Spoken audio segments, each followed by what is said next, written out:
Good day. My name is Dixon Achimugumusa. I'll be introducing you to biochemistry. We discuss titled Structure, Chemistry, and Functions of Biomolecules. In this module, we'll be introducing biochemistry to you and discussing the concept of stereochemistry. At the end of this module, you will be able to appreciate the meaning, scope, and importance of biochemistry. Describe the relationship between biomolecules and living organisms, and outline the major classes of biological molecules that are crucial for the functioning of all living things. Explain why carbon is central to all biological compounds. Demonstrate the comprehension of isomerism, including its various types, and the distinction between structural isomerism and stereoisomerism. You will be able to appreciate the significance of chirality in discussing biological compounds. There are a lot of misconceptions about the study of biochemistry. So take some time to discuss what biochemistry is not. Biochemistry is not a standalone challenge. It rather relies on the foundational knowledge you have gathered from both biology and chemistry. Biochemistry is not centered on rote memorization. Comprehending concepts and their practical application is crucial to the understanding of biochemistry. Biochemistry is not just solely focused on pathways. It goes beyond memorizing metabolic routes. It involves critical thinking, problem solving, and application of principles. Biochemistry is not disconnected from our everyday life. In fact, biochemistry is the only discipline that provides rational explanation for all life processes. Biochemistry is not just about complex jargons. Those complex jargons can be simplified for the understanding of complex ideas. Biochemistry is not a solo journey. The very nature of biochemistry encourages collaboration, teamwork, and discussions. This makes the learning experience more enjoyable. Biochemistry is not an unattainable mastery. You have to understand that mastery is a gradual process. So overnight success is not a norm in biochemistry. Instead, you have to foster a growth mindset. And you have to recognize that learning is continuous and the understanding of biochemistry is achievable. Having understood what biochemistry is not, what then is biochemistry? Aaron Chikanova said biochemistry is the science of life. All our life processes, walking, talking, moving, feeding, are essentially chemical reactions. So biochemistry is actually the chemistry of life, and it is supremely interesting. You may have been introduced to the textbook Leninger's Principles of Biochemistry. The first author, Albert Leninger, once said, biochemistry is the organic chemistry in water. So let me say biochemistry is the study of the molecular structures, physicochemical reactions, and processes that occur in living organisms. Biochemistry uses the principles of chemistry to explain biological phenomena like growth, reproduction, and energy conversion. Biochemists study the structure, chemistry, function, and interactions of biomolecules such as proteins, nucleic acid, lipids, and carbohydrates, as well as the chemical pathways and reactions that occur in cells. living cells, that is. The goal of biochemistry, therefore, is to unravel the molecular basis of life processes and to apply this knowledge to areas such as medicine, agriculture, and biotechnology.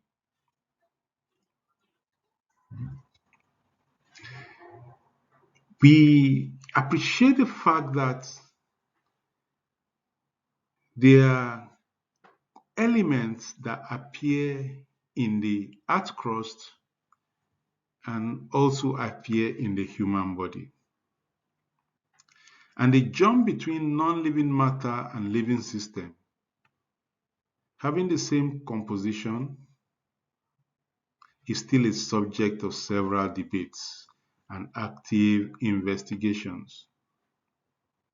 However, there are 16 naturally occurring elements known to be important constituents of living systems.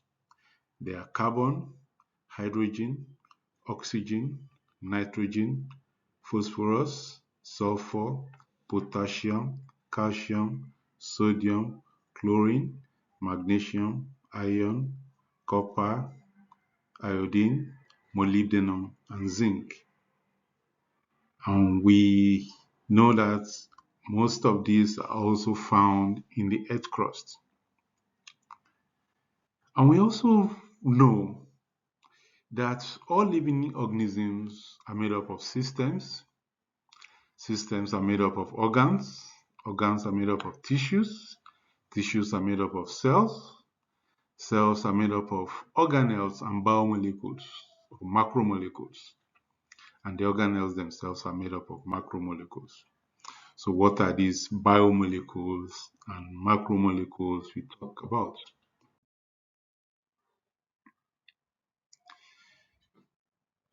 Biomolecules are biological compounds.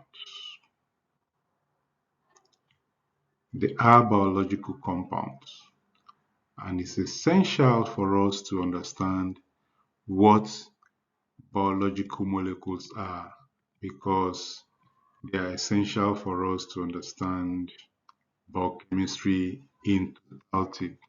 Without understanding what biomolecules are, it will be difficult for us to understand biochemistry. So biomolecules are the organic compounds which form the basis of life. That is, they build up the living systems and are responsible for their growth and maintenance. The molecules that form the building blocks of living organisms obey the same laws of nature as all other chemical molecules. However, such molecules are different in a sense that they have a function. They can be seen as highly efficient tools or machines or dedicated or as dedicated building materials. Certain biomolecules even have the ability to replicate and repair themselves. As far as we know, there are no biomolecule without function.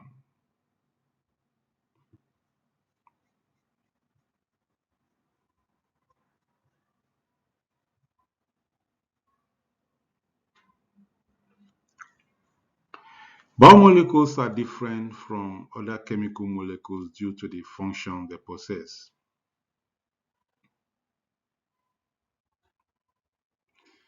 Biomolecules can form complex and highly ordered structures maintained by using energy from the surrounding. Knowledge of the chemistry of biomolecules is an important basis for understanding how they fulfill their diverse functions. All biological phenomena have a molecular and therefore a chemical basis.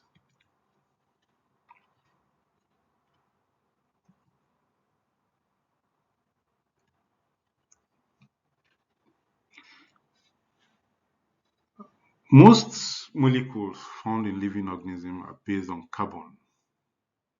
Some biomolecules that are identical or similar can be assembled together to form large biomolecules called macromolecules. The process whereby the small biomolecules combine to form macromolecule is called polymerization. And the molecules themselves are polymers of the small biomolecules. The building blocks of these polymers are called monomers or subunits. The polymers are more than just the sum total of monomeric units. They tend to acquire their own characteristics. The polymers are used for construction, especially of complicated cell machinery.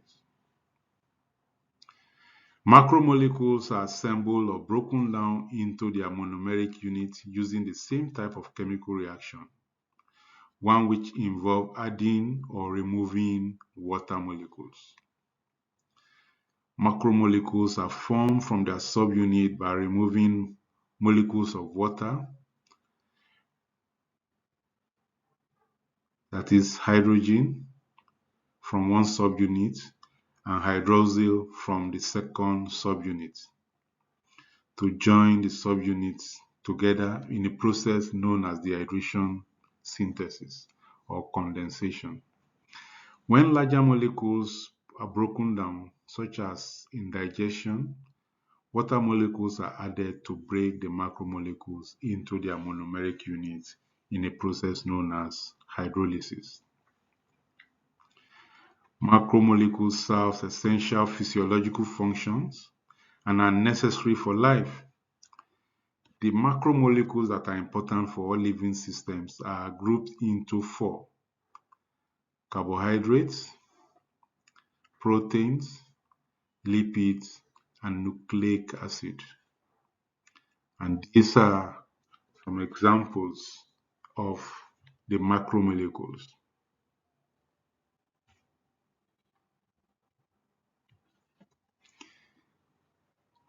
Proteins, for instance, the subunits are amino acids, and proteins can serve both functional use and structural use.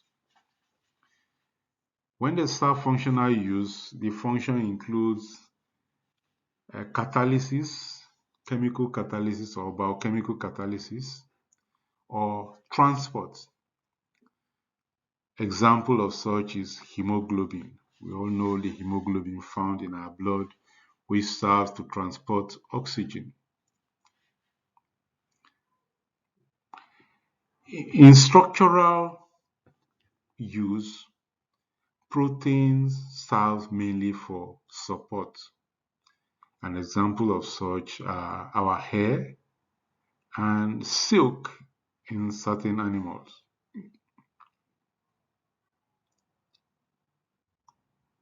For the carbohydrate,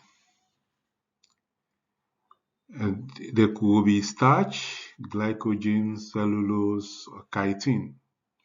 And the subunits are basically glucose or modified glucose or isomers of glucose.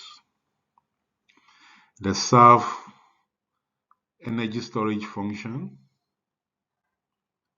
cell wall function, and structural support. Examples are potatoes, yam, paper string, crab shells. Nucleic acids could either be DNA or RNA, and the monomeric units or subunits are called nucleotides. And the function is to encode genes needed for gene expression, that is to transmit traits from one generation to another generation. Lipids could be fats, phospholipids, prostaglandins, steroid, terpenes, and so many more. And they could serve as energy storage function, cell membrane function, could serve as chemical messengers, and could also serve as membranes, hormones, pigments, and other structural supports. The major elements found in these biomolecules include carbon, hydrogen, oxygen, nitrogen, and sulfur for proteins. Carbohydrates are mainly carbon, hydrogen, and oxygen. Nucleic acids mainly carbon, hydrogen, oxygen, and phosphorus. Then lipid is majorly carbon, hydrogen, and oxygen. Michael Adams said organic chemistry is the chemistry of carbon compounds. And biochemistry is the study of carbon compounds that crawl, that is, living organisms. All carbon-containing compounds are referred to as organic molecules, except for carbon dioxide. Carbon is a very special element because of its ability to bond in a wide variety of shapes with so many elements, including itself. Carbon has the capacity to make many highly stable covalent bonds, including single bond, double bond, and triple bond. Carbon can also covalently link one carbon to another, forming unlimited chain. Carbon-carbon bonds are strong enough to be stable, but not so strong that they cannot be broken and rearranged, which makes them very excellent as building blocks. Carbon is therefore a major component of all biological molecules because of this unique ability to form virtually infinite number of compounds. Carbon has a valency of 4, so it has the ability to take up 4 electrons or give up 4. So it basically can form an infinite number of bonds and interactions. And that is why carbon is very, very essential to all biomolecules. In fact, all biomolecules contain carbon. Now let's discuss isomerism. Isomerism is a very, very important concept.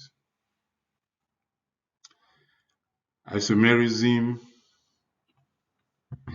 is the existence of two or more different compounds having the same molecular formula but different arrangements of how the atoms are attached to one another or how they are oriented in space.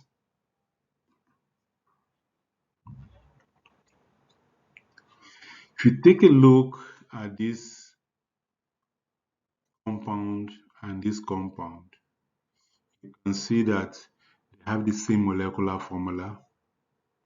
This is H14, but how the atoms are linked with one another is different. And so this gives rise to two compounds having the same molecular formula but different structural formula. In this case, we see that these two compounds both have the same molecular formula. The way they are linked together is also the same, but the spatial arrangement of the linking is different.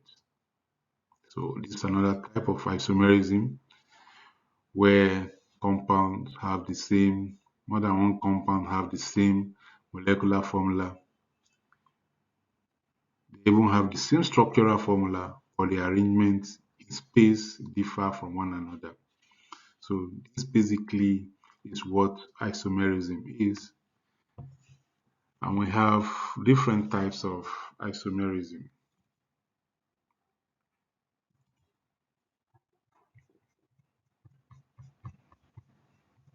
And isomerism is a very important concept for us to understand and grasp in biochemistry.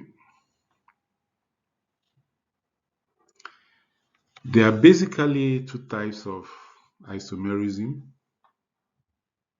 But before we discuss that, we have to state that compounds which exhibit isomerism are called isomers. So isomers are compounds with the same molecular formula but different structural or spatial arrangements of atoms. So there are basically two types of isomerism. Structural isomerism is one. Structural isomerism is also known as constitutional or positional isomerism. And the second type of isomerism is called stereoisomerism. It's also known as configurational isomerism. There's yet a third type of isomerism that occur in mainly carbohydrates, known as conformational isomerism. It is a type of isomerism where molecules with the same molecular and structural formula occur in different shapes due to rotations about one or more bonds. Conformational isomerism occur in cyclic sugars that interchange the forms without breaking covalent bonds. Examples of such types of isomers are the chair and boat conformational isomers of cyclic sugars. We'll see these when we start discussing carbohydrates.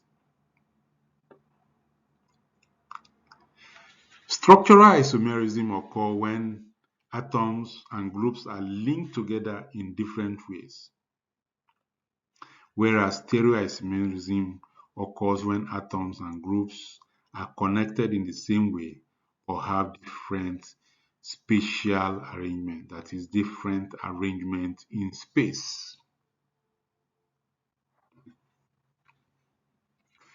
You can see from this example, structural isomers, the difference between this compound and this compound is the arrangement of the atoms.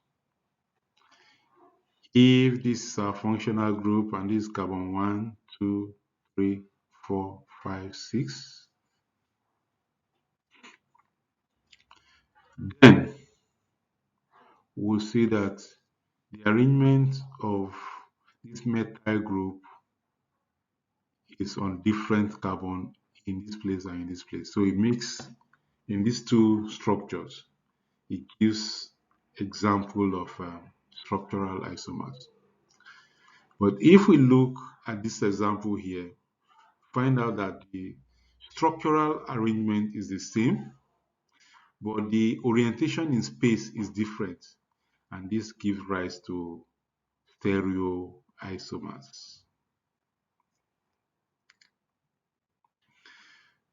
So structural isomers have different connectivity of atoms.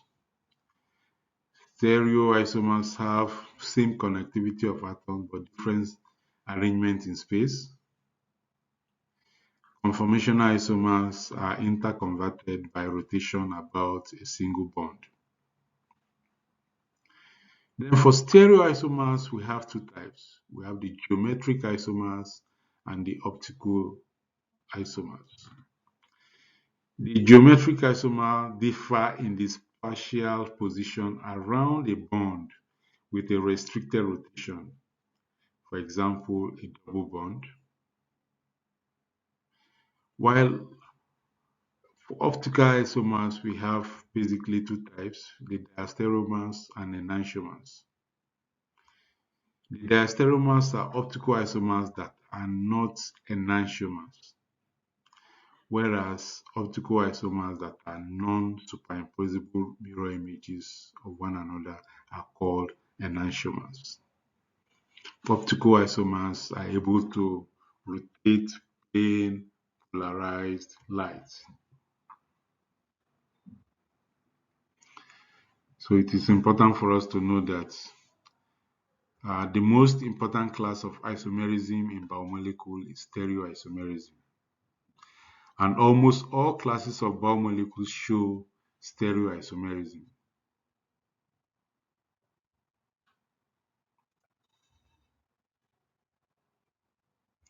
Stereoisomerism is found in carbohydrates in various forms.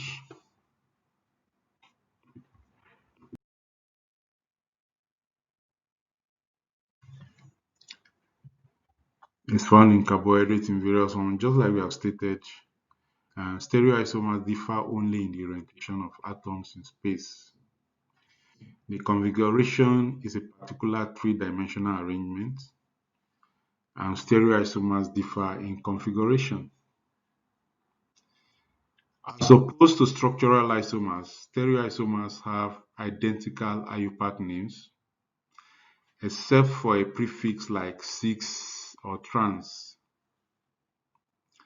Stereoisomers have the same physical properties, except optical activities. Stereoisomers always have the same functional groups.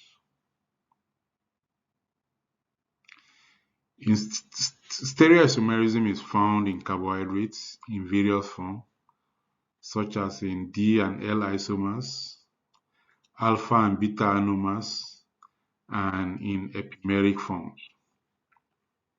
In lipid, it is found in the most important cis and trans forms. There are also alpha and beta orientation, especially in steroids. In peptides and proteins, only the L isomer is found in humans, but you can find the L and the D isomers in microorganisms.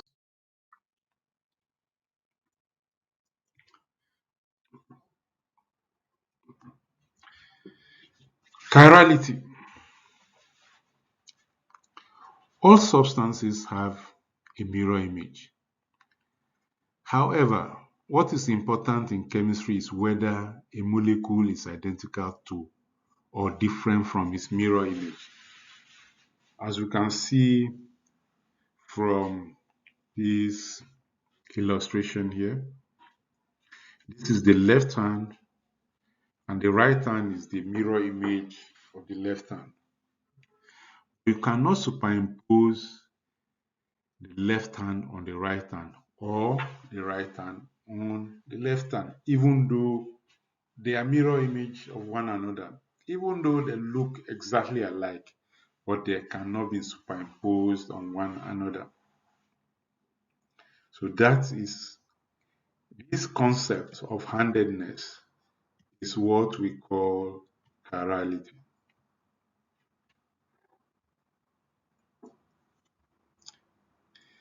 Optical isomers are capable of rotating plane polarized light by a specific angle. This ability is related to chirality of the optical isomers. Chirality essentially means non-superimposable mirror image. All substances have a mirror image. However, the crux of the matter here is whether such molecules are identical to or different from their mirror images. Our socks and hand gloves illustrate this point. A pair of socks are mirror images of one another. Also, a pair of hand gloves are mirror images of one another. The left socks fits perfectly on the right leg, and also the right socks fits on the left leg. But you cannot wear the right hand glove on the left hand. Neither can you wear the left hand glove on the right hand. This phenomenon describes the concept of non-superimposability. While each member of the pair of socks and pair of hand gloves are mirror images of one another, the socks are superimposable on one another, but the hand gloves are non-superimposable on one another.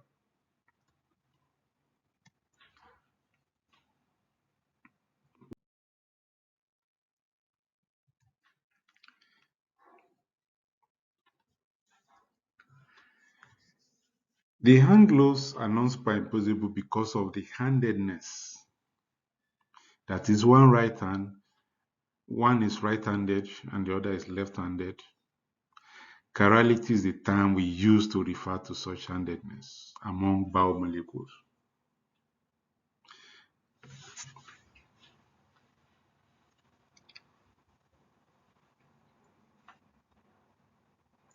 A molecule that is superimposable on its mirror image is said to be achiral.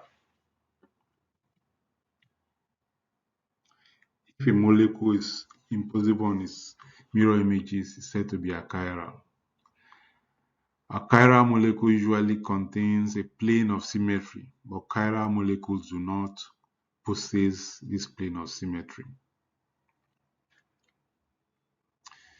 Just like we have mentioned before, carbon is tetrahedral in nature and is able to form 4 different stable covalent bonds. Any tetrahedral carbon that is linked to 4 different substituents is said to be a chiral center. If a carbon is linked to 4 different substituents, that carbon is said to be a chiral center. Therefore, a carbon with even only 2 substituents that are the same cannot be a chiral center. There are other names that have been used interchangeably for chiral centers, and they include chiral carbon atom, stereogenic center, asymmetric center, asymmetric carbon atom. And although chiral centers are sometimes referred to as stereocenters, strictly speaking, they don't mean the same thing. Stereocenters are any atom in a molecule for which exchanging 2 substituent groups create a different stereoisomer. For example, these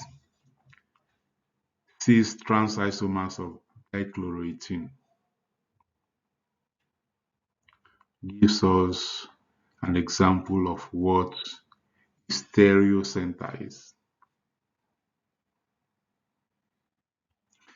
If you exchange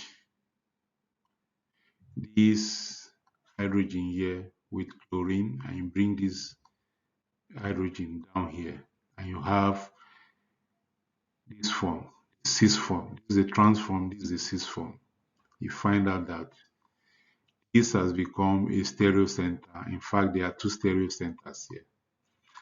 But there is none of this carbon that is chiral, because for a carbon to be chiral, it has to be linked to 4 different substituents.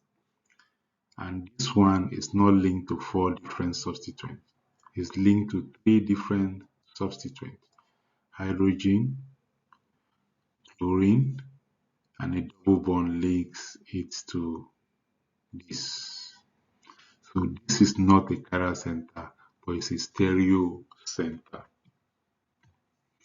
So it is essential for us to understand the difference between a stereo center and a chiral center. So 2 key differences between stereo centers and chiral centers are: 1, a stereo center is a point in a molecule which can give rise to stereoisomers, while a chiral center is a carbon atom which 4 different substituents are bonded to. Stereocenters can have either single bonds or double bonds around it, while chiral centers can only have single bonds around it. The majority of biological molecules have 1 or more chiral carbon, and for this reason, they are chiral.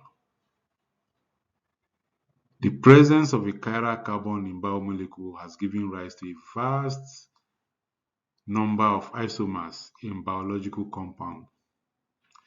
Chirality is therefore very important to discuss because biomolecules for most parts are chiral, and the different chiral forms differ from each other in two aspects.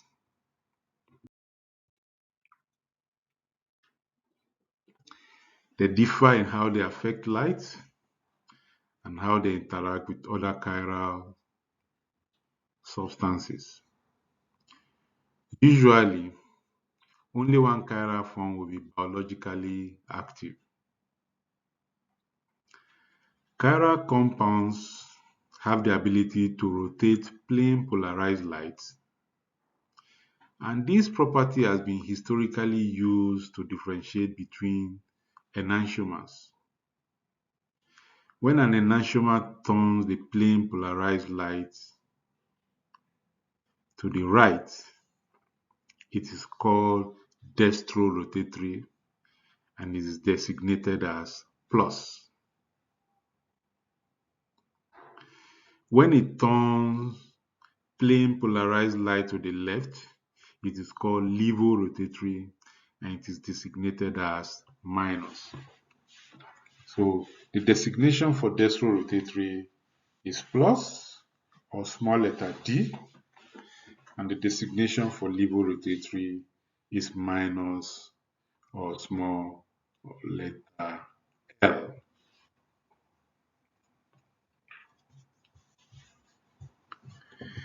The dextrorotatory and levorotatory forms are stereoisomers, or more specifically enantiomers, and they are optically active.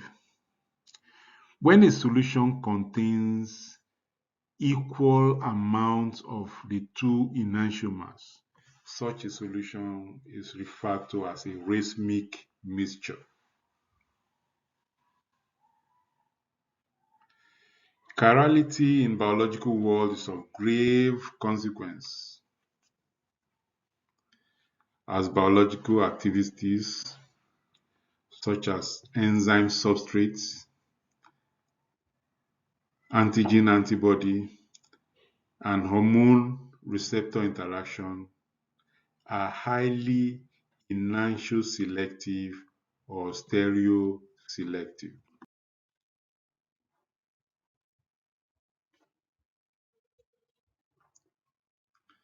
This brings us to the end of Module 1. I'll be giving you some assignments. Make sure you do them, and I'll see you again. This is a list of books you can read that will give you further understanding about what we have discussed so far. Thank you. See you in Module 2.